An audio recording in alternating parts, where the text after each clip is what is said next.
Time Walk with me.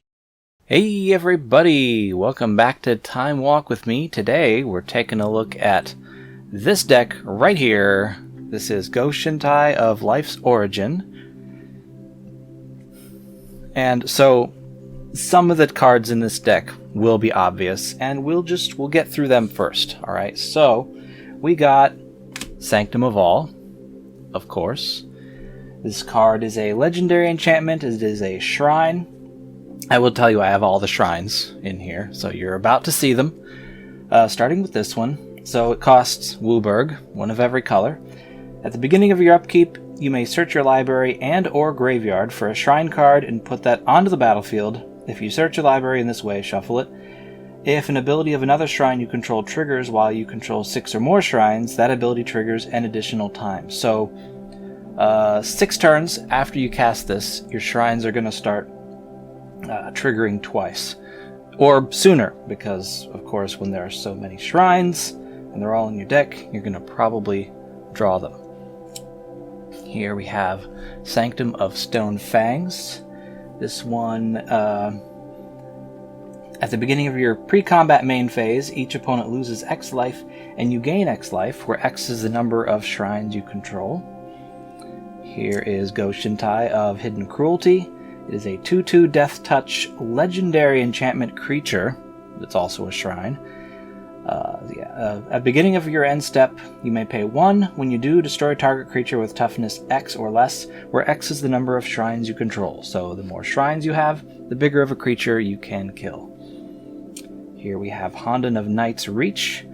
It's at the beginning of your upkeep, target opponent discards a card for each shrine you control. Here we have Go-Shintai of Lost Wisdom. It is a 0/4 flying enchantment creature, and at the beginning of your end step, you may pay 1. When you do, target player mills X cards, where X is the number of shrines you control. Here we got Sanctum of Calm Waters. At the beginning of your pre-combat main phase, you may draw X cards, where X is the number of shrines you control. If you do, discard a card. Here we got Honden of Seeing Winds. At the beginning of your upkeep, draw a card for each shrine you control. They're basically 3 shrines of every color, plus 1 Wooburg, plus this one. This one's a 1/1 Trample Go-Shintai of Boundless Vigor. At the beginning of your end step. At the beginning of your end step, you may pay 1. When you do, put a 1/1, a +1/+1 that is, counter on target shrine for each shrine you control. Sanctum of Fruitful Harvest. At the beginning of your pre-combat main phase, add X mana of any one color where X is the number of shrines you control. This being a 5-color deck, that mana is very useful. Honden of Life's Web. At the beginning of your upkeep, put a 1/1 colorless spirit creature token into play for each shrine you control. And here are the red ones. Sanctum of Shattered Heights. 1 of any, discard a land or shrine card. Sanctum of Shattered Heights deals X damage to target creature or planeswalker, where X is the number of shrines you control. Honden of Infinite Rage. At the beginning of your upkeep, Honden of Infinite Rage deals damage to target creature or player, I suppose, or planeswalker. I'm not sure if planeswalkers existed back then. Equal to the number of shrines you control. I think that's probably retcon to any target, but I'm not sure. Go-Shintai of Ancient Wars. 2/2 First Strike. At the beginning of your end step, you may pay 1. When you do, he deals X damage to target player or planeswalker, where X is the number of shrines you control. Honden of Cleansing Fire. At the beginning of your upkeep, you gain 2 life for each shrine you control. Not very fiery, but whatever. Go-Shintai of Shared Purpose. 1/3 Vigilance. At the beginning of your end step, you may pay 1. If you do, create a 1/1 colorless spirit token for each shrine you control. It's a little bit like that green one that makes spirits. Sanctum of Tranquil Light. 5 of any and a white.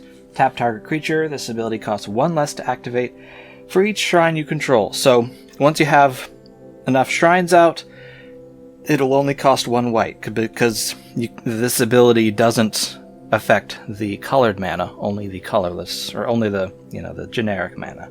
And while this is out, it counts this, so it's only going to actually cost 4 of any and a white. Alright, now this deck has a sub-theme, and that theme is curses. Because curses are enchantments, and this is an enchantment-centered deck, so I thought, hey, I like curses, they're cool. So, all curses are auras, of course, and they are enchant players. And you're going to put them on your opponents, not yourself, because they are curses. Curse of Misfortunes says at the beginning of your upkeep, you may search your library for a curse card that doesn't have the same name as a curse attached to enchanted player. Put it onto the battlefield attached to that player, then shuffle your library. So this kind of like the Sanctum of All lets you search your library for an enchantment and put it out without paying its mana cost, which is pretty cool. And then we got Curse of Death's Hold. And let's see, creatures enchanted player controls get -1/-1. Curse of Shaken Faith. Whenever enchanted player casts a spell other than the first spell they cast each turn or copies a spell, Curse of Shaken Faith does 2 damage to them. Curse of Silence. As Curse of Silence enters the battlefield, choose a card name. So you're generally going to choose their commander, but not necessarily, or you could choose a card that you know they probably have. Let's see. Spells with the chosen name enchanted player cast cost 2 more, and when they cast that spell, you can sacrifice Curse of Silence and draw a card. So it's a 1 mana draw a card spell, and it kind of bothers your opponent. Curse of Echoes. Whenever enchanted player casts an instant or sorcery spell, each other player may copy that spell and may choose new targets for the copy they control. And Curse of Hospitality. Creatures attacking enchanted player have trample. Whenever a creature deals combat damage to enchanted player, that player exiles the top card of their library. Until end of turn, that creature's controller may play that card, and they may spend mana, Azo, or mana of any color to cast that spell. So basically this allows other people to play that person's spells. Pretty cool. Now we will look at the ramp. We've got quite a bit of ramp in here. Here we have Simic Locket. Taps for blue or green. Here we have Replicating Ring. Pretty good card. We got Soul Ring. Gotta have a Soul Ring, but this is a revised Soul Ring, because I'm cool like that. Chromatic Lantern. Lands you control have tap on add 1 mana of any color, and it taps for a mana of any color. So that's cool. Jeskai Banner. Taps for American mana, red, white, or blue. Marble Diamond. Mystic Skull. This one's kind of cool. Taps 1 of any, tap it, add 1 mana of any color, or 5 of any, tap it, and transform Mystic Skull. And on the other side, it is a lands you control, tap for 1 mana of any color. So that's a cool card. Prismatic Lens. Taps for a colorless, or 1 of any and tap it for 1 mana of any color.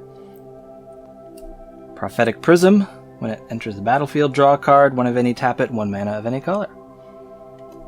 Mardu Banner. Adds black, white, or red.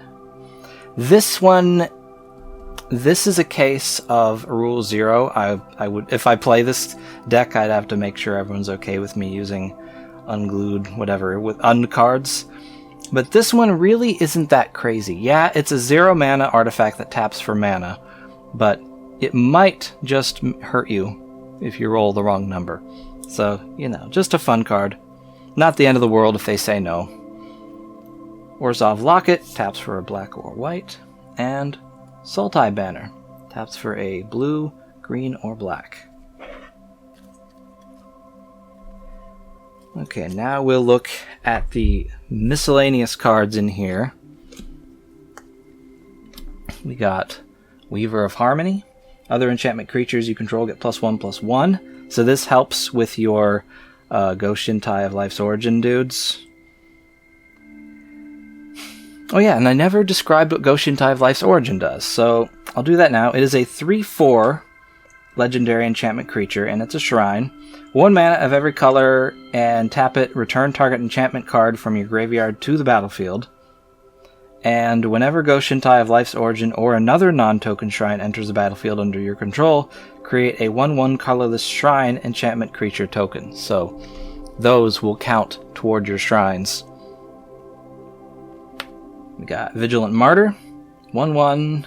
You can sacrifice him to regenerate a creature, or you can pay 2 white and tap it and sacrifice him to counter a spell that targets an enchantment in play. So good for protecting your commander. We got Michiko's Reign of Truth. Right? Michiko? Yeah, whatever. Let's see. So the first 2 chapters, target creature gets +1/+1 until end of turn for each artifact and or enchantment you control. And that's going to get out of hand very quickly. And then you exile it and return it transformed. And its transformed form is Portrait of Michiko. And she gets +1/+1 for each artifact and enchantment you control. And she herself is an enchantment, so she will at least be a 1/1. We got Shrine Steward. This one's pretty good in this deck. When it enters the battlefield, you can search your library for an aura or shrine card, reveal it, and put it into your hand, then shuffle. Helps you get the Sanctum of All when you need it. Growing ranks at the beginning of your upkeep populate, so you can make a copy of one of your Go-Shintai dudes. Kyodai, Soul of Kamigawa. It's a 3/3 dragon spirit with flash and flying, and when he enters the battlefield, another target permanent gains indestructible for as long as you control Kyodai, so it's good for protecting this guy here. And Wooburg, he gets +5/+5 until end of turn. Norika Yamazi, the Poet. It's a 3/2 vigilance. When a samurai or warrior you control attacks alone, you may cast an enchantment card from your graveyard this turn. Pretty cool. And this being a samurai, it could be this creature. Pursuit of Knowledge. This is a really good card for this deck, and I will explain why in a bit once we get to the other card that it goes well with.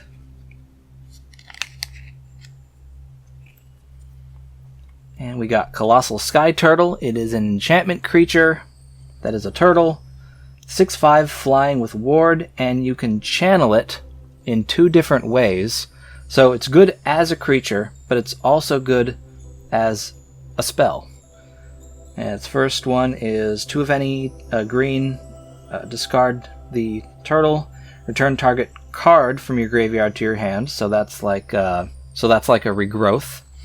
Or 1 of any and a blue, discard it to return target creature to its owner's hand. So that can be annoying to your opponents. Whirlwind of Thought, 1 of any and an American mana. Whenever you cast a non-creature spell, draw a card. Urza's Ruinous Blast, exile all non-land permanents that aren't legendary, and all the shrines are legendary, so you can see how that would be one-sided. Enduring Ideal. Here is the card that is the reason Pursuit of Knowledge is important in this deck. Enduring Ideal is a sorcery with Epic, which means for the rest of the game you can't play spells. At the beginning of each of your upkeeps, copy this spell except for its epic ability. And you search your library for an enchantment card and put it into play, then shuffle your library. So if you get this out before anything else really important, or I should say before you get Sanctum of All, Sanctum of All is probably what you will search for. And Sanctum of All lets you search your library for a shrine. So with these 2 out, you're going to be looking for 2 enchantments every upkeep. And that's pretty awesome. Now, with Pursuit of... you're still drawing cards, I assume. So what Pursuit of Knowledge does is allows you to skip drawing that card, and you put a study counter on Pursuit of Knowledge. You don't want to be drawing cards because you can't cast them anyway. So this keeps you from doing that. And with Enduring Ideal, this can be the card you look for. And if you're not going to cast Enduring Ideal, you can at least use this card to draw 7 cards later. So it's kind of a win-win either way. So with the Enduring Ideal, out, you're never going to use this second ability. You're simply going to be putting more and more study counters on Pursuit of Knowledge. Here we have Dance of the Manse. Return up to X target artifact and or non-aura enchantment creatures, each with converted mana cost X or less from your graveyard to the battlefield. If X is 6 or more, those permanents are 4/4 creatures in addition to their other types. So you pay enough on this, you can end up getting a lot of shrines out. Anointed Procession. If an effect would create one or more tokens under your control, it creates twice that many tokens instead. I think this is an expensive card. This was a very lucky pull from a pack, so lucky me. Enchantress's Presence. When you cast an enchantment spell, draw a card. Abundance. You know Abundance is going to be in here. Instead of drawing a card, you can choose land or non-land and reveal cards from your library until you reveal a card of the chosen kind. Put that card into your hand and the rest on the bottom of your library in any order. So if you want to draw a land, you draw a land. If you want to draw a non-land, you draw a non-land. It's very good. Tamio's Safekeeping. Target permanent you control gains hexproof and indestructible until end of turn. You gain 2 life. So that is for protecting the Go-Shintai. Alcide, whatever, of Life's Bounty. 1/1 lifelink, and you can sacrifice sacrifice it. Target creature or enchantment you control gains protection from the color of your choice until end of turn. So that's for protecting stuff. Monologue Tax. Whenever an opponent casts their second spell each turn, you create a treasure token. Good for mana fixing and ramp and all that stuff. Maelstrom Nexus. The first spell you play each turn has Cascade. Starfield Mystic. Enchantment spells you cast cost 1 less to cast. Whenever an enchantment you control is put into a graveyard from the battlefield, put a +1/+1 counter on Starfield Mystic. And if your shrines start getting killed, you can get them back with Sanctum of All. Here we have one of my favorite cards, Demonic Tutor. The card has black in it. There's no reason not to put a Demonic Tutor in there. Blacksmith's Skill. As an instant, target permanent gains hexproof and indestructible until end of turn. If it's an artifact creature, it gets +2/+2 until end of turn. Not really any artifact creatures in this deck, so it is for protecting my Go-Shintai. Moonblessed Cleric, 3/2. When it enters the battlefield, you may search your library for an enchantment card, reveal it, shuffle, and put that card on top. Pretty self-explanatory.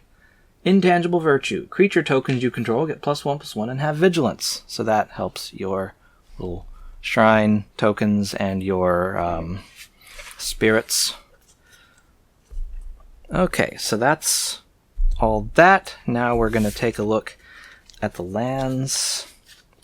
Now, there's not too much rhyme or reason to these, just a lot of stuff that lets me get different colors of mana. So, of course, there's going to have to be a command tower. Alpine Meadow, it's a mountain plains. Terramorphic Expanse. Fabled Passage. You can sacrifice it to search your library for a basic land, put it on the battlefield tapped, then shuffle your library. Then if you control 4 or more lands, untap that land, so that could be very handy. Evolving Wilds, which is pretty much the same thing as Terramorphic Expanse, except it has a different name. Therefore, you can put them both in a commander deck. Savai Triome adds black, white, or red. Comes into play tapped. Blighted Woodland. Jungle Shrine, green, white, or red. Cinderglade, it's a mountain and a forest. Sunken Hollow, it's an island and a swamp. Naya Panorama, this one, for only 1 mana and tap it, you can look for a basic mountain, forest, or plains and put it onto the battlefield tapped. So it's a little more restricted, but still handy for this deck. Silent Clearing, taps and hurts you for a black or white, or you can draw a card. It has no option for producing colorless mana without hurting you, so, you know. Razor-Tide Bridge enters the battlefield tapped. It's indestructible, and it taps for a blue or a white. And Myriad Landscape. And the rest of the lands are all basics. I have a formula I use for determining how much of each basic land. Basically what I do, that is that. That is the deck, Go-Shintai of Life's Origin. I don't play it that often because I think it might be very, very powerful. Or it might be very, very weak. I don't know. What do you think? What's in your Go-Shintai deck? What is your strategy? Is it better than mine? Let me know so I can maybe make my deck better. See you later.